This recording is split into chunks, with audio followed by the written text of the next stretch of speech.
I sat with my sister and I said, can you smell it? Can you feel it? Because we were back in hell again. 22 years and 26 days later, October 7th, 2023. But see, it's a different kind of hell. Because if you noted, I said I visited hell. I was there. The horror ended. And every day after that, one could begin to heal. However slowly, however long it took, one could heal. This is different. This is a nightmare that continues. It is living in hell, not visiting hell.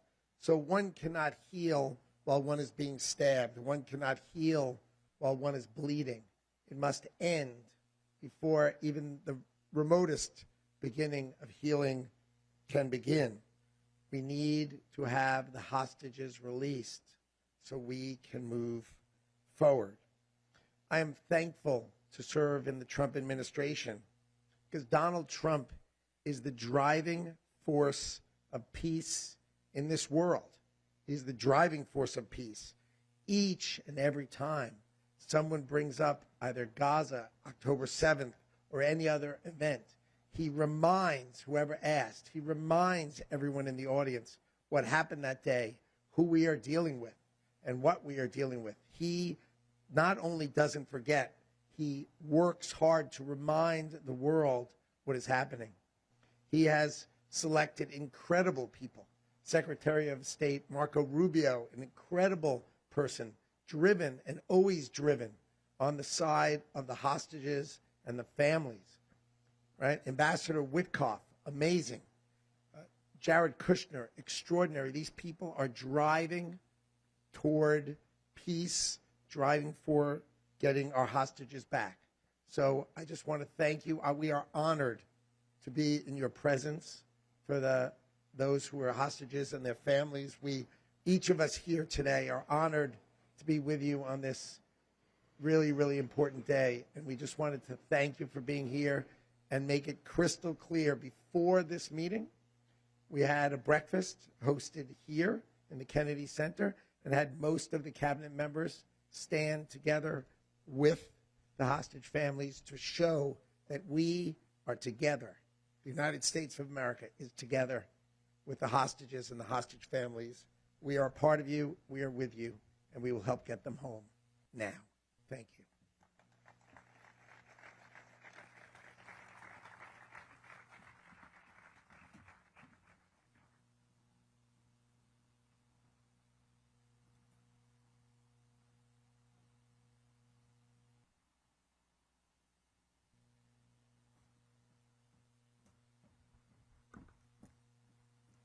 Thank you to the Honorable Howard Lutnick and to Allison for all your help and your friendship throughout the past 2 years. On October 7th, 64 members of Kibbutz Kfar Aza were murdered.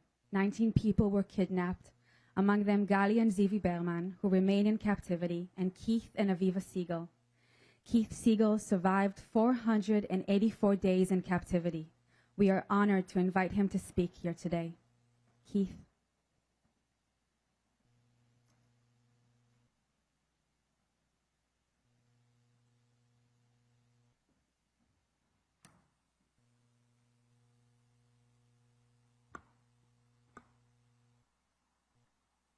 Howard and Allison, thank you very, very much for making this happen.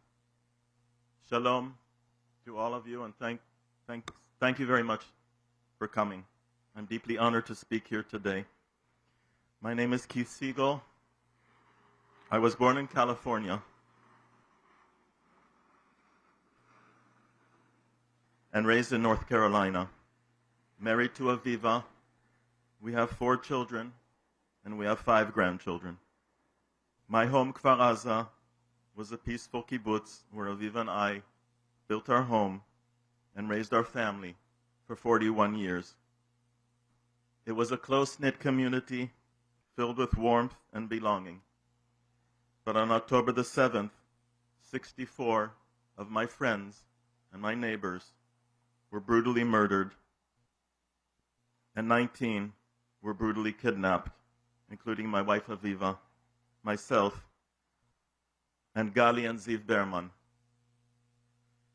The terrorists who captured Aviva and me, both in our 60s, held absolute power over our lives. Every moment was controlled by the constant presence of weapons of many kinds, threats, and fear, threatening to kill us. As a 65-year-old man, I knew how vulnerable I was. On day 51, Aviva was released in a short ceasefire deal. We were told I would be freed the next day. For the first time in weeks, we allowed ourselves to hope that soon we would be together again, reunited with our family.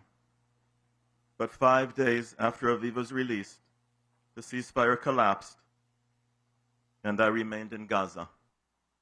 The terrorists became more violent, cruel. Without warning, they kicked me as I was lying on my back on the floor, and they spat on me. I was held in captivity for 484 days, 6 months in isolation, and the rest of the time with Matan Angrist, Ormi Miran, whose wife Lishai is here with us today, and Gali and Ziv Berman, who Liran, their brother, is here with us today. They all became my friends while we were held captive together. All 4 of them are still held by Hamas terrorists in Gaza. The brutality we endured still haunts me. The images of medieval torture, the echoes of suffering, they do not fade.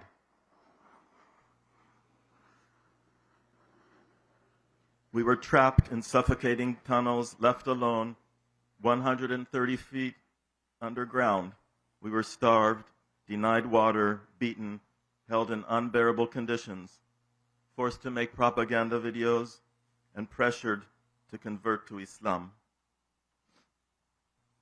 Knowing what Matan, Omri, Gali, and Ziv continue to go through, I cannot stop thinking about them. Every night I lie awake, thinking of them still there, held by Hamas terrorists in Gaza. On February 1st of this year, I was released after 484 days of suffering and captivity. I am eternally thankful to President Trump and to the U.S. administration for prioritizing the hostage crisis and bringing all of the hostages home, breaking the deadlock after a year of stalled negotiations. When I was finally released, I had fulfilled my promise to Aviva and my family to survive. As we sit here today, 48 people are still there. They are in a life-threatening situation. They are suffering, and we could lose them at any moment. On October the 7th, 251 innocent people were kidnapped to Gaza. 42 were killed in captivity, killed and murdered. In the past 2 years, through diplomacy and negotiations, 140 hostages have been brought back. I am here, standing in front of you today, as the result of a life-saving agreement.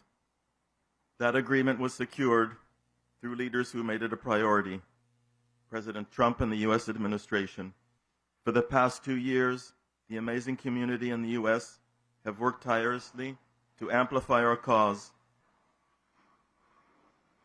Through rallies, events, gatherings, prayers, advocacy, and making sure the world does not forget about the hostages. After being released, I could not believe that I'm free, and my friends, Omri, Matan, Gali, and Ziv, and so many others are still there. Since then, it has become my life's mission to advocate and to do whatever I can do to bring them all home. I am here to thank you, and I am also here to ask you to please continue. You have done so much for me. For my wife Aviva, who unfortunately could not make it, she was supposed to be here. She sends all of you her love and her gratitude. I ask you to all continue your efforts to bring all of the hostages. We have to continue these efforts until all 48 remaining hostages are home. Thank you.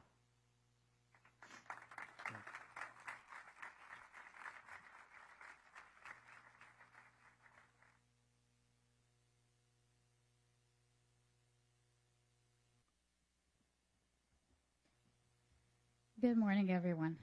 Thank you for letting us be a part of this very important day when we remember, mourn, and call for the release of our brothers and sisters who are still held in captivity. My name is Dana Rabinowitz, and I'm the manager of the Tamari Project.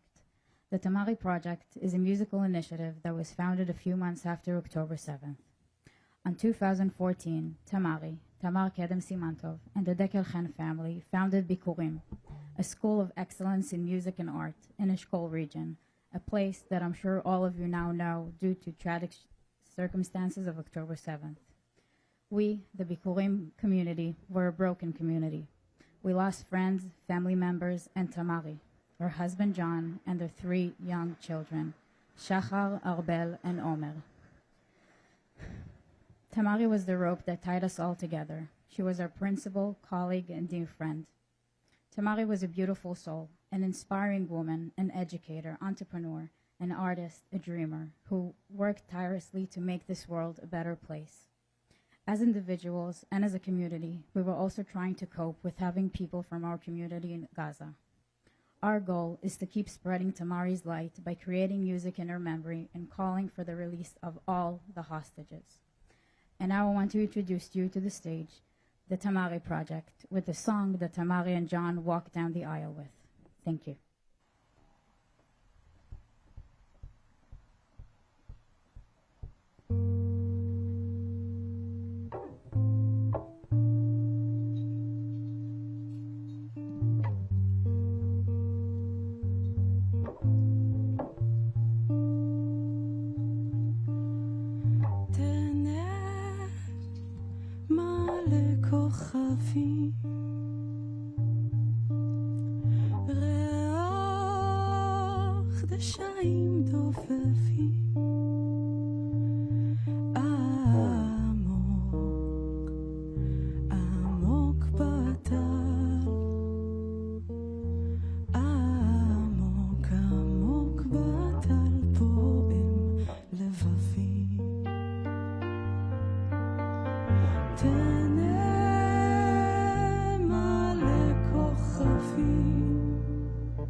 הנה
тишина и покой, только шелестит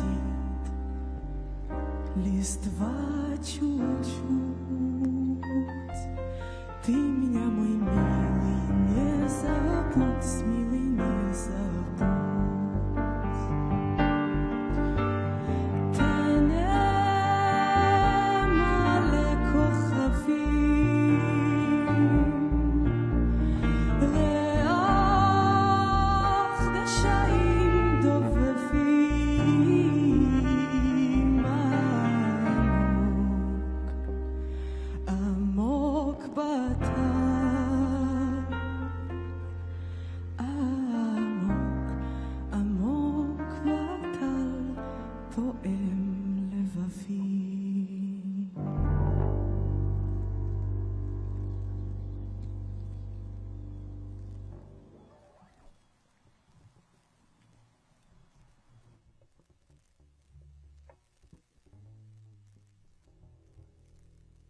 Thank you to the Tamari Project. On October 7th, 47 members of Kibbutz Nir Oz were murdered and 76 were brutally kidnapped. 1 out of every 4 residents of the kibbutz was either murdered or kidnapped on that horrible day. Arbel Yehud was kidnapped on October 7th together with her partner Ariel Cunyo. Arbel survived 482 days in captivity. Her partner Ariel remains in captivity. We are honored to invite Arbel here to speak with us today.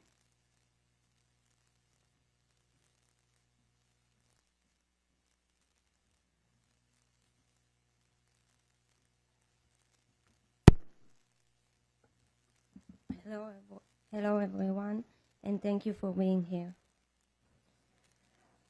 My name is Arbel Yehud. I was released from Hamas captivity after 482 days of endless darkness. There are no words in any language to describe what I went through. And even as I stand here before you, I'm not really here. A massive part of me is still there, trapped in that darkness.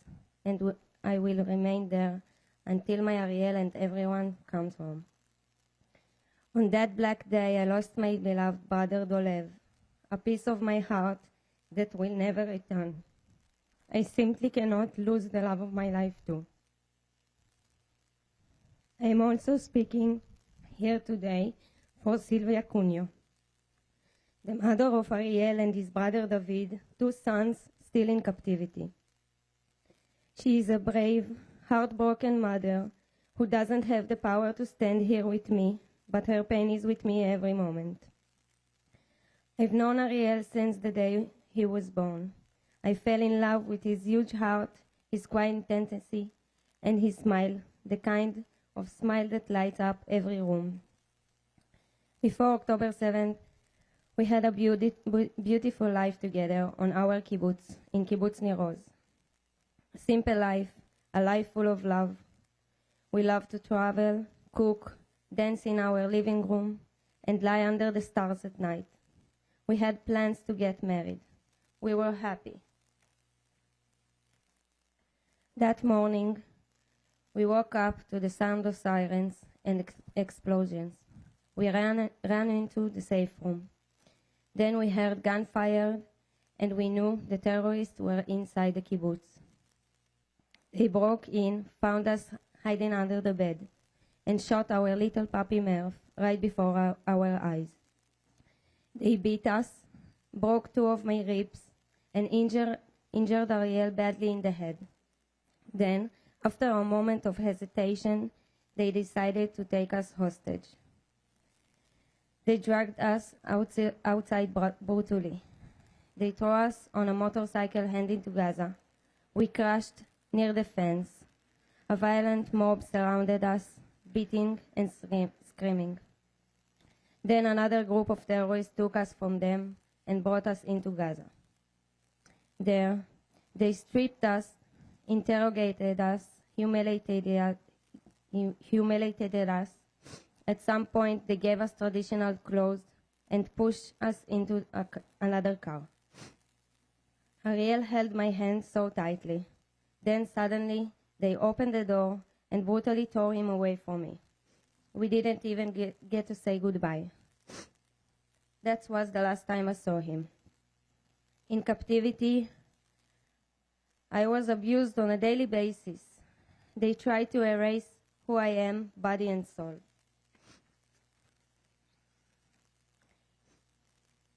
Captivity is not just a suffering. It is slow distraction of time itself. Every day feels like a lifetime. Every hour drips with a fear, with silence, with not knowing if you will live to see another dawn.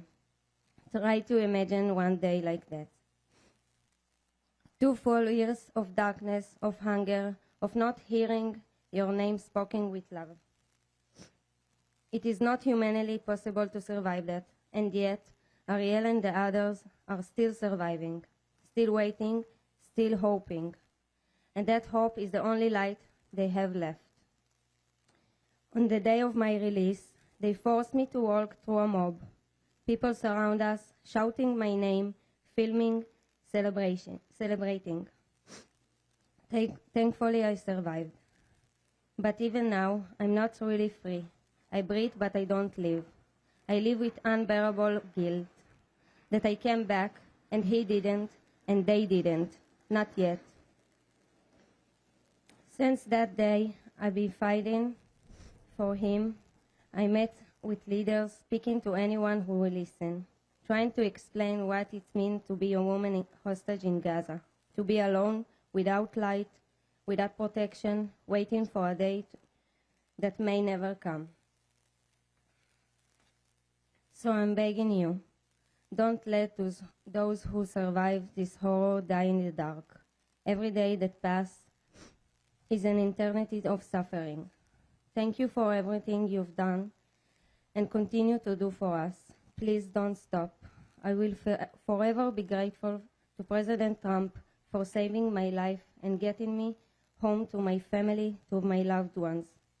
Only because of your courage and determination, Mr. President, I'm standing here today. And I dare to ask, please, bring my Ariel, his brother David, and all of the remaining hostages. They must come home now.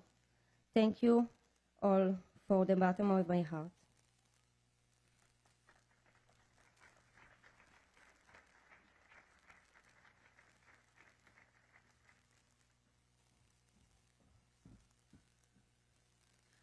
On the night of October 6th, thousands of people gathered to dance and celebrate at a music festival devoted to peace and coexistence.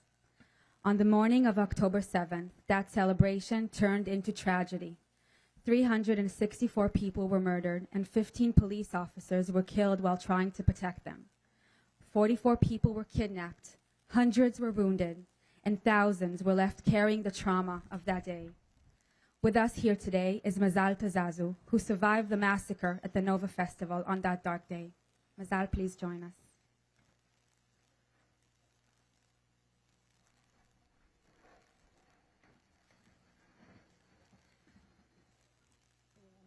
Hi, everyone, and thank you so much for being here. So my name is Mazal Tazazo. I'm 35. I'm living in Netivot. I have a son, 11 years old, amazing. My parents, they immigrants from Ethiopia in 84, and I born in Israel in the 19s and grown up there all my life. And to the Nova Festival, I went with the 2 friends, Daniel Cohen and Yochai Ben Zcharia. We prepared 3 months to this event, and we was very excited. We reached Friday night, and the night was amazing, exactly like we think and prepare, all the kind of people that you can imagine. But in the morning, I found myself in the road 232, hiding behind the cars with my friends, and get a shot from all the direction. We have there some block of the policeman, Baruch Cooperstein, still a hostage. I remember that he was one of them there. And we hide in the line of the trees tied to the road, but the terrorists found us there. They hurt me with the rifle. I was hurt and plain dead. 2 of my friends got murdered. next to me. And after that, they burned all this area, so I found myself escape from fire. My friend Daniel Cohen and Yochai Ben Zcharia, they found after a week because the fire, like I said, it hurt everyone there, and it was so many bodies in that area that we need to recognize. So it was 1 week until we get a call.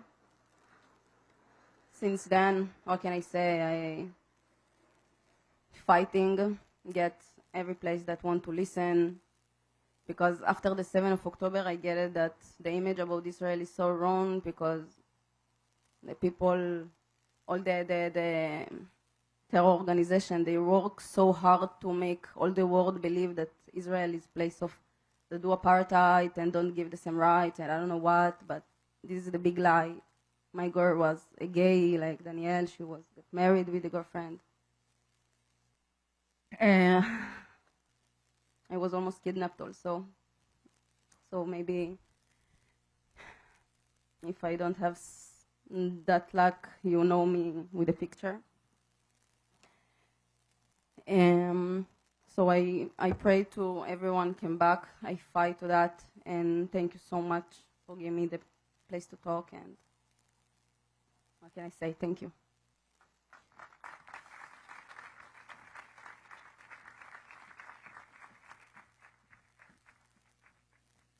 Of the 19 hostages kidnapped from Kfar Aza on October 7th, 2 remain in captivity.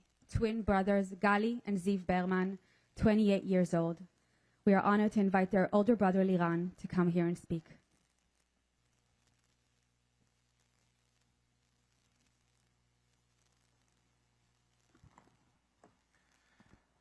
Thank you everyone for inviting us. Thank you Secretary Howard and Ellison for arranging all of this.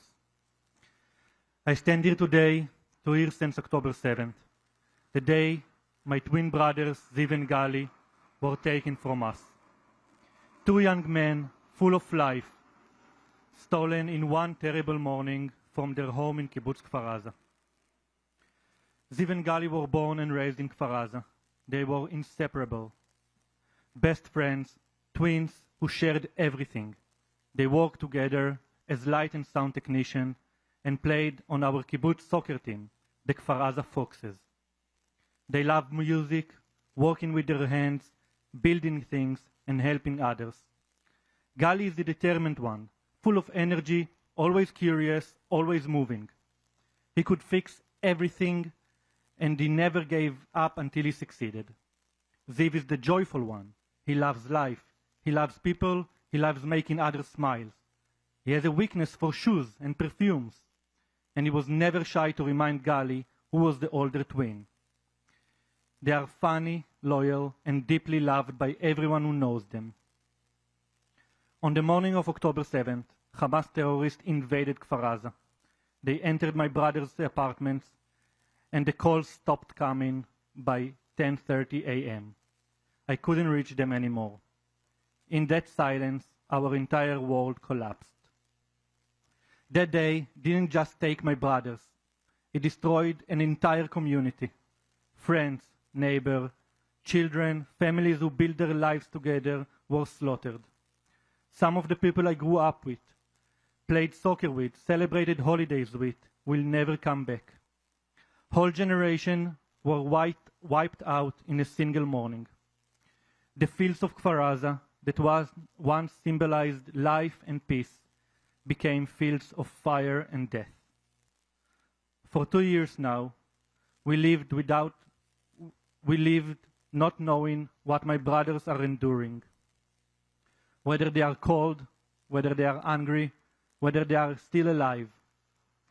Every day I wake up thinking about them in those tunnels, in the dark, without air, without light, without freedom. Every night I imagine what it will look like when I finally see them again. 2 years is an eternity to live in uncertainty. 2 years is too long for any family to wait for the people they love. 2 years. Every morning we wake up not knowing if they made it through the night. Every phone vibration makes your heart stop, wondering if it will finally bring news, good or bad. You keep replaying the last call, the last message, the sound of their voices. You hold on to hope, because without it, there is nothing left. This past week, for the first time in a long time, hope has returned. President Trump has put forward a deal, a plan that can bring all 48 hostages home and finally end this war. After so many broken promises and false hopes, this one feels different. It feels real. President Trump, we are thankful for what you've done, for your determination, for the time and energy you've given to this cause. You've given families like mine something we haven't had for a very long time, belief that this nightmare can end. We've been here before. We've watched opportunities collapse because of politics and pride. We cannot afford another one. Not after 2 years. Not when people's lives are hanging by a thread and deceased could disappear forever. Our mother still waits for them every morning. She hasn't lost faith, but she's exhausted. She lives between prayers and silence, between holding on and breaking down. This holiday, like every holiday in the last 2 years, 2 chairs will stay empty. The house feels too quiet, too heavy. There is no laughter anymore, only the sound of waiting. President Trump, please don't stop now. You've brought us this far. Finish what you started, what we know and trust you can. Bring my brothers home. Bring all of the hostages home. Let this be the moment the world finally acts with courage and compassion for those still alive who are waiting to be freed, and for those who must be given the dignity of a proper burial. Every one of them deserves to return. Every family deserves to hold their loved one again, in life or in mourning. Because 2 years is too long. Because they have no time. Because we can't wait another day. And to you, who have stood with us, by us, who have carried our pains as if it were your own, thank you. Your strength has become ours. You have marched with us, prayed with us, cried with us.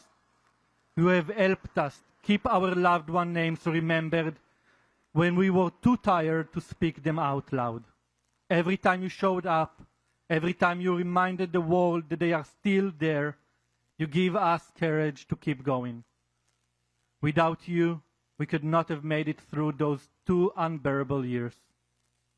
So let this be a moment, be the last time we stand here without them. Let's pray it's the last time that we are coming here and asking for help. Thank you very much.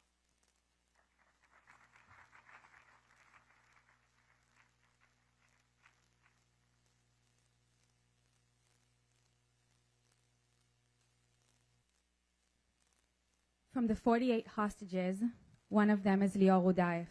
Lior Udaev left his home on October 7th on Saturday morning to protect his kibbutz and to protect his family. He was murdered and his body was kidnapped to Gaza. I'm honored to invite his son Nadav to come here and speak with us today.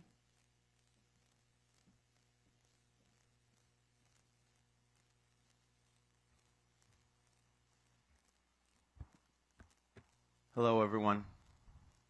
I would like to start by saying thank you for all of you for your ongoing support for the past 2 years. It is a privilege to be here sharing my family's story.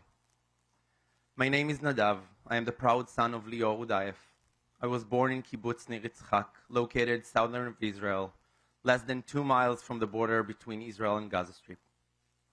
For the past 732 days, I have only one purpose: to do everything I can to bring all hostages back home. I am here today because October 7 happened. I am here because it is imperative to never forget and always speak the truth, proudly and out loud. I am here to speak on behalf of our 48 hostages still being held captive in Gaza by Hamas terrorists.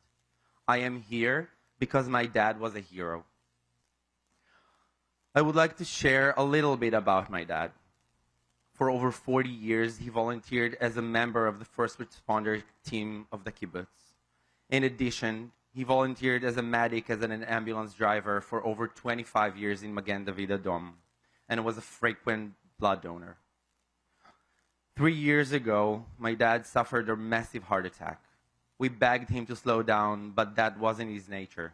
He continued to work and volunteered as always. On the morning of October 7th, my dad left mom alone at home without thinking twice. He had only one mission: to save lives. For the first 6 hours of that morning, our family's attention was directed to try and help Ben, my youngest brother, who had been through hell on earth while he was at the Nova Festival. Lucky for us, Ben managed to escape and saved himself. Throughout that morning, I am helpless, unable to do anything in the face of the horrible images shown on the news. The home I grew up in is under a brutal and inhumane attack by bloodthirsty Hamas terrorists who murdered, burned, raped, and destroyed everything in their path. The fear for mom, who is alone at home, and for the rest of my family and friends who lives at the kibbutz, was unbearable. For 7 months, we held hope that dad was kidnapped alive. On May 7th, 2024, we received the official notice that dad had been killed that morning of October 7, and his body was being taken hostage. Our hope was shattered. My dad, alongside Tal Chaimi, Boaz Avraham, Oren Goldin, Yaron Shachar, and Ofek Arazi, fought against dozens of terrorists and managed to prevent much larger disaster to our community. Following their action, it is all of our responsibility, each and every one of us, to ensure that the world which our children grow up in will be moral and humane. It is our duty to teach them how to differentiate good from evil. We are now witnessing a historic and critical moment like never before. A moment that will define the future of the Middle East, the future of Israel, the future of what is right and just. A moment that can save lives. We must remain hopeful, but not to be complacent until the deal is signed. At that time, I would like to acknowledge and give the biggest thanks for the team here of the Family Hostage US for all their support and for all of you for advocating with us all the time. It has been 2 years since I last talked with my dad. Since then, I have set myself a goal of living life without regret. So in honor of my dad and all of the beautiful souls we have lost, I have a request from all of you here today. Take a moment every day and appreciate what you do have. Say I love you to your loved ones. Keep on advocating for life. Please don't stop fighting with us until all of our 48 hostages are back home. I would like to invite Nautra's family, Omar Nautra's family, to give prayer for the hostages. Thank you all.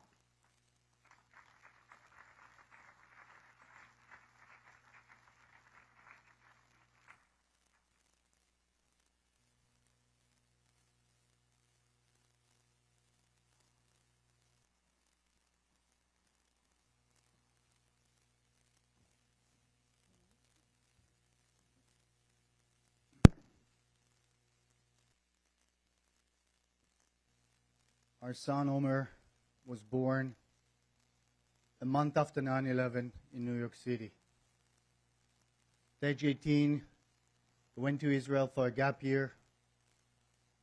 Even though he was accepted to Binghamton University in upstate New York, he couldn't go back. He heard the calling. He knew he had to give his share. He enlisted to the IDF, became a tank commander and later an officer. And on October 7, he was posted in a small post between Kibbutz Nirim and Niroz, called the White House, together with Idan Alexander. Omer and his team rushed to the border as first responders tried to stop the Hamas Nukhba terrorists. His tank was hurt by RPGs, put on fire. His team were taken. It took 421 days for us to find out that Omer didn't survive the attack and probably died in captivity the same day. Nimrod Cohen, his brother Yotam here, one of his tank members, is still in captivity. We need him back. We need all of them back.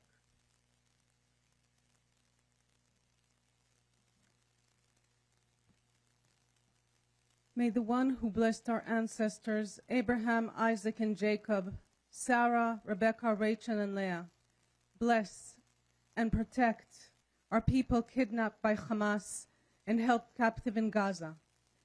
Grant them a healing of the body and a healing of the soul. And for those declared deceased, return them to their families so that they may be given a proper and dignified burial. Do not let them remain buried in a tunnel in Gaza. May it be your will, speedily and soon, to bring them out from darkness and the shadow of death. May the Holy One of blessing break their bonds, deliver them from their distress, and release them swiftly back to the loving embrace of their dear ones.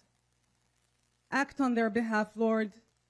Take up their cause without delay, so that you fulfill through them your verse from Isaiah. Those redeemed by the Lord will return. They will enter Zion with singing, and everlasting joy will crown their heads. Gladness and joy will overtake them, and sorrow and sighing will flee away. May it be your will. And let us say, Amen.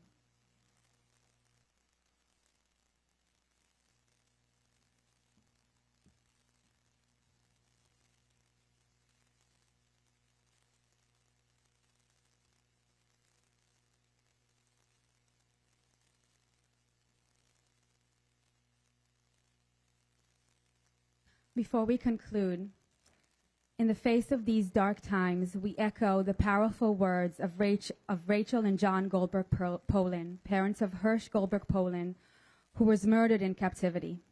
Hope is mandatory. On this solemn day, we hold on to hope that this nightmare will soon come to an end, that the suffering and the war will finally cease, and that 48 hostages will return to hope. To conclude, we now invite the Tamari Project to sing a chinu, which is a prayer for the hostages. Thank you.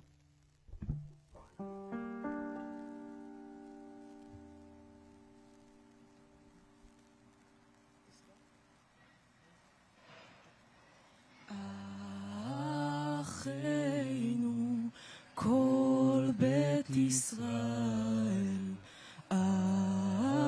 אחינו כל בית ישראל, הנתונים בצרה ובשביה, העומדים בין בים ובין ביבשה.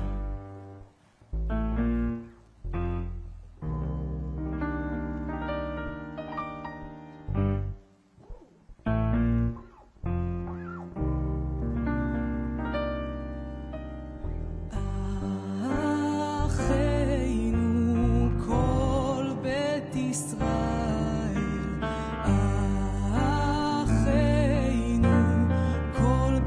ישראל,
Thank you all for joining us today.